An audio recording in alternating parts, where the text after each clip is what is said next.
Hello friends, आज हम discuss करेंगे 17 सितंबर 2021 के मोस्ट इम्पॉर्टेंट करंट अफेयर। तो आइए स्टार्ट करते हैं। फर्स्ट क्वेश्चन है आपका, सितंबर 2021 में किस अभिनेता को दुबई का गोल्डन वीज़ा दिया गया है? अभी हाल ही में एक अभिनेता है जिन्हें गोल्डन वीज़ा से नवाजा गया है। Which actor was given the golden visa of Dubai in September 2021? तो वो दिया गया है, आपका आंसर होगा बोनी कपूर। अभी हाल ही में बोनी कपूर, जिनकी आप ये इमेज देख रहे हैं, ये है बोनी कपूर, जिनको हाल ही में अभी गोल्डन वीज़ा ऑफ दुबई मिला है, राइट।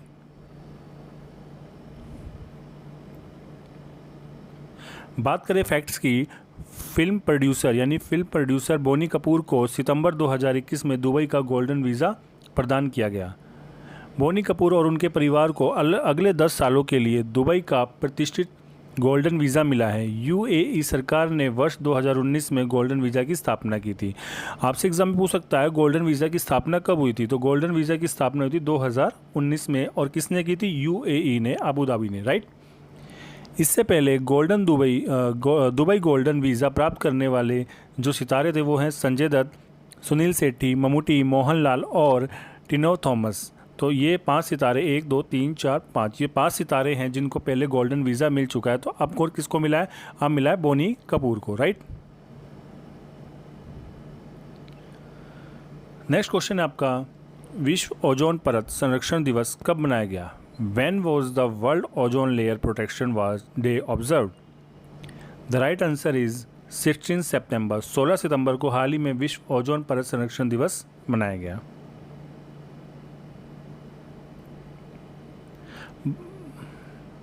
बात करें इससे रिलेटेड फैक्ट्स की, तो ओजोन परत के संरक्षण के लिए हर साल 16 सितंबर को अंतर्राष्ट्रीय ओजोन परत संरक्षण दिवस मनाया गया। अंतर्राष्ट्रीय ओजोन परत संरक्षण दिवस 2021 का जो थीम है, उसका विषय है, वो है मॉनिट्रियल प्रोटोकॉल। हमें हमारे भोजन और टीकों को रखा गया, राइट। नेक्स्ट पॉइंट है इसमें, 19 दिसंबर 2000 को संयुक्त राष्ट्र महासभा यानी यूनाइटेड नेशन असेंबली ने ओजोन परत को नष्ट करने वाले पदार्थों पर मॉनिट्रियल प्रोटोकॉल पर हस्ताक्षर करने का अधिनियम पारित किया है, राइट। अभी हाल ही में यूनाइटेड नेशन असेंबली ने ओजोन परत को नष्ट करने के लिए एक अधिनियम पारित किया है, जिसके लिए उसने हस्ताक्षर किए हैं, राइट। नेक्स्ट क्वेश्चन है आपका, कोका कोला इंडिया के वाइस प्रेसिडेंट हाल ही में किन्हें नियुक्त किया गया है?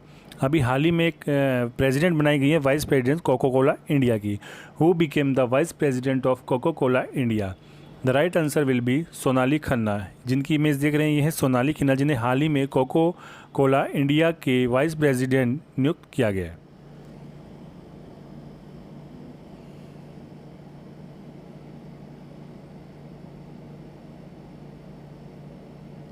कोका कोला ने सोनाली खन्ना को कोका कोला इंडिया और साउथ वेस्ट एशिया के वाइस प्रेसिडेंट और जनरल काउंसिल के रूप में भी नियुक्त करने की घोषणा की है।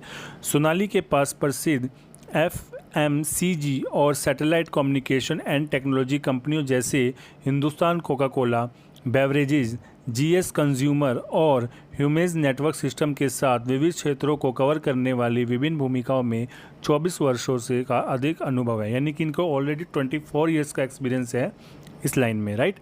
तो इनको अभी हाल ही में अपॉइंट किया गया कोका कोला का वाइस प्रेसिडेंट। बात करें सोनाली खन्ना की, तो सोनाली खन्ना भी किसकी जगह लेंगी? तो वो जगह लेंगी अंजलि कल्होत्रा की। किसकी? इससे पहले जो कोका कोला की वाइस प्रेसिडेंट थी वो थी अंजलि कल्होत्रा। कई बार एग्जाम में आपसे पूछ लेता है कि जो अंजलि कल्होत्रा की जगह वाइस प्रेसिडेंट की जगह अभी हाल ही में किसने ली है? तो आंसर रहेगा सोनाली खन्ना।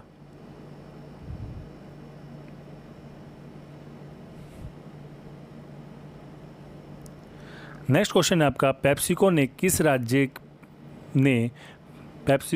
राज्य ने 814 करोड़ रुपए का फूड प्लांट स्थापित किया? अभी हाल ही में एक फूड प्लांट स्थापित किया गया जिसकी लागत आई है 814 करोड़ रुपए। तो वो भारत के किस राज्य ने किया है? Which state has set up a food plant worth ₹814 crore by PepsiCo? The right answer will be Uttar Pradesh. अभी हाल ही में भारत के एक राज्य है उत्तर प्रदेश, जिसने 814 करोड़ रुपए की लागत से फूड प्लांट स्थापित किया है मथुरा में। ये कहाँ किया है? मथुरा में स्थापित किया है, राइट। बात करें इससे रिलेटेड फैक्ट्स की, तो खाद्य एवं पेय पदार्थ निर्माता कंपनी पेप्सिको ने उत्तर प्रदेश राज्य में 814 करोड़ रुपए का फूड प्लांट स्थापित करने की घोषणा की है। पेप्सिको ने उत्तर प्रदेश के मथुरा उत्तर प्रदेश के मथुरा में 814 करोड़ रुपए की लागत से कोसी कला खाद्य संयंत्र का संचालन शुरू किया है, जो कि देश के विनिर्माण को लेकर एक बड़ा ग्रीनफील्ड निवेश करता है, राइट। बात करें पेप्सिको की, तो पेप्सिको का जो हेडक्वार्टर है वो है न्यूयॉर्क में। कहाँ पर? न्यूयॉर्क में। और इसके वर्तमान सीईओ हैं अभी इंदिरा नोई। पेप्सिको के जो करंट में अभी सीईओ हैं, चीफ एग्जीक्यूटिव ऑफिसर, वो हैं इंदिरा नोई। और पेप्सिको की स्थापना हुई थी वर्ष 1999 में, यानी कि 1999। तो ये कुछ रिलेटेड फैक्ट्स थे पेप्सिको से, राइट। नेक्स्ट क्वेश्चन है आपका, मालदीव में भारत के नए उच्चायुक्त के रूप में किसे नियुक्त किया गया है? अभी हाल ही में एक मालदीव देश है जिसमें भारत के उच्चायुक्त का रूप में नियुक्त किया गया है। Who was appointed as a new commissioner of India to Maldives? The right answer will becomes Munu Mahawar. ये है मुनु महावर, जिन्हें हाल ही में मालदीव में भारत का उच्च न्यायायुक्त अपॉइंट किया गया है, राइट। बात करें इससे रिलेटेड फैक्ट्स की, तो वरिष्ठ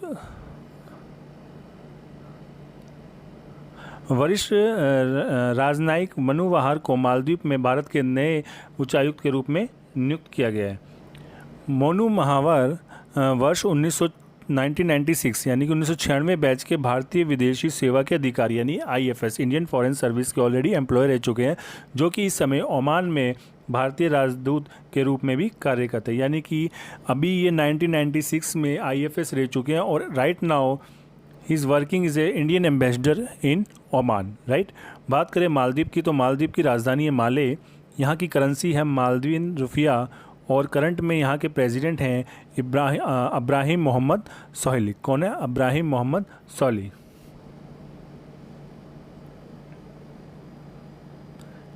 नेक्स्ट क्वेश्चन है आपका, पश्चिम बंगाल राज्य का महाधिवक्ता किसे नियुक्त किया गया है? अभी हाल ही में वेस्ट बंगाल राज्य ने एक एडवोकेट जनरल को अपॉइंट किया है, तो उनका नाम क्या है? Gopal Banerjee. Who was appointed as advocate general of West Bengal state? तो आंसर रहेगा गोपाल बनर्जी। ये हैं गोपाल बनर्जी, जिन्हें हाल ही में पश्चिम बंगाल राज्य का महाधिवक्ता यानी कि एडवोकेट जनरल नियुक्त किया गया है। बात करें इससे रिलेटेड फैक्ट्स की, तो पश्चिम बंगाल राज्य के महाधिवक्ता के रूप में गोपाल बनर्जी को नियुक्त किया गया। गोपाल बनर्जी पश्चिम बंगाल के पूर्व महाधिवक्ता किशोर दत्त की जगह लेंगे। किसकी जगह लेंगे? किशोर दत्त। यानी इससे पहले इस पद पर थे किशोर दत्त, अब किशोर दत्त की जगह लेंगे महाधिवक्ता जिनका नाम है गोपाल बनर्जी, जिन्होंने निजी वजहों को हवाला देते हुए अपने पद से हाल ही में पश्चिम बंगाल राज्य के राज्यपाल जगदीप धनखड़ को अपना इस्तीफा सौंपा है। किसे सौंपा है? वहाँ के राज्यपाल हैं जगदीप धनखड़। देखिए, पश्चिम बंगाल के राज्य के राज्यपाल हैं जगदीप धनखड़ यानी गवर्नर हैं जगदीप धनखड़, और यहाँ के बात करें मुख्यमंत्री यानी चीफ मिनिस्टर की वेस्ट बंगाल की, तो वो है ममता बनर्जी।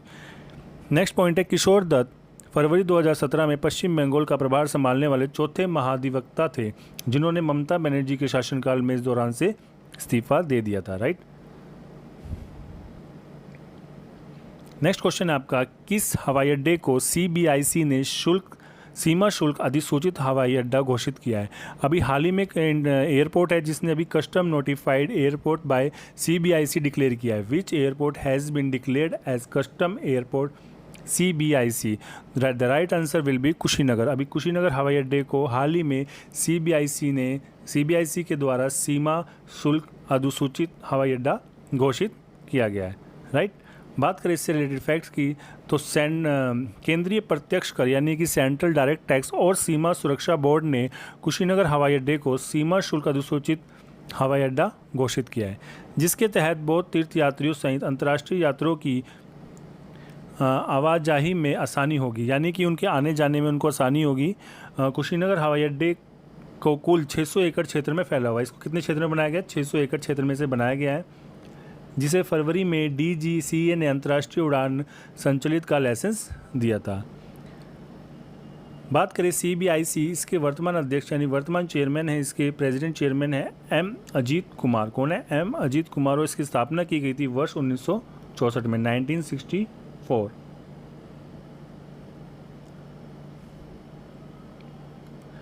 नेक्स्ट क्वेश्चन है, किस कंपनी में digital commerce platform equinox launch किया है? अभी हाल ही में एक कंपनी है जिसने लॉन्च किया है digital commerce platform equinox. Which company launch the digital commerce platform equinox? तो वो कंपनी है इन्फोसिस। कौन सी? इन्फोसिस एक कंपनी है जिसने हाल ही में digital commerce platform equinox launch किया है।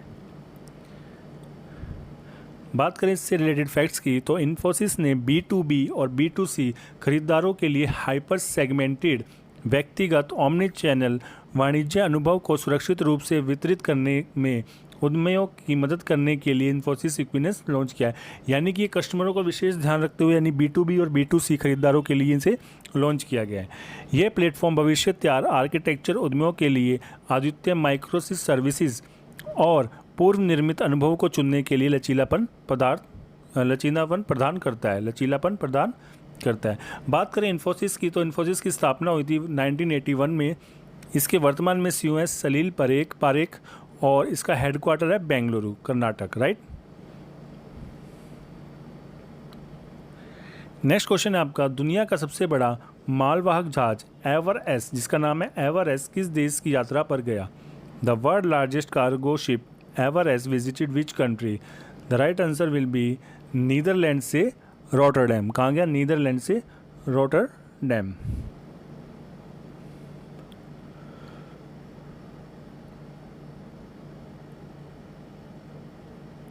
दुनिया का सबसे बड़ा मालवाहक जहाज एवरेस्ट, जहाज का नाम है एवरेस्ट, नीदरलैंड से रॉटरडैम की यात्रा पर गया।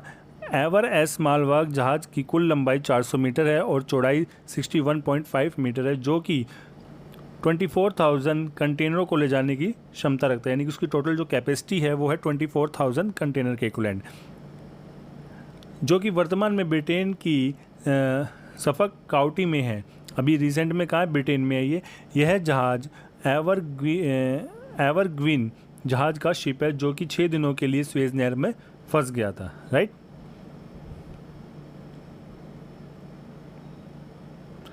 नेक्स्ट क्वेश्चन है आपका, हाल ही में किसने भारत का पहला CO2 कैप्चर करने वाला संयंत्र चालू किया है? Who commission India's first CO2 capture plant? तो आंसर रहेगा टाटा स्टील। अभी हाल ही में एक कंपनी है टाटा स्टील, रतन टाटा की, जिन्होंने CO2 कैप्चर करने वाला संयंत्र चालू किया है, यानी कि CO2 कैप्चर प्लांट। बात करें इससे रिलेटेड फैक्ट्स की, तो टाटा स्टील ने जमशेदपुर वर्क्स में भारत का पहला कार्बन कैप्चर प्लांट स्थापित किया, जो कि ब्लास्ट फर्नेस गैस से सीधे CO2 निकालता है। इस CO2 प्लांट का उद्घाटन टाटा स्टील के CEO TV नरेंद्रन ने किया। यह संयंत्र प्रतिदिन 5 टन CO2 ग्रहण करने की क्षमता रखता है। बात करें इससे रिलेटेड फैक्ट्स की, तो टाटा स्टील की जो स्थापना हुई थी वो हुई थी वर्ष 1960 में। 1960 में इसका जो संस्थापक है करंट में वो है जमशेद जी टाटा और इसका हेडक्वार्टर का है मुंबई। यानी कि ये रिलेटेड फैक्ट्स हैं टाटा से, राइट। तो thank you for watching this video. Thank you so much.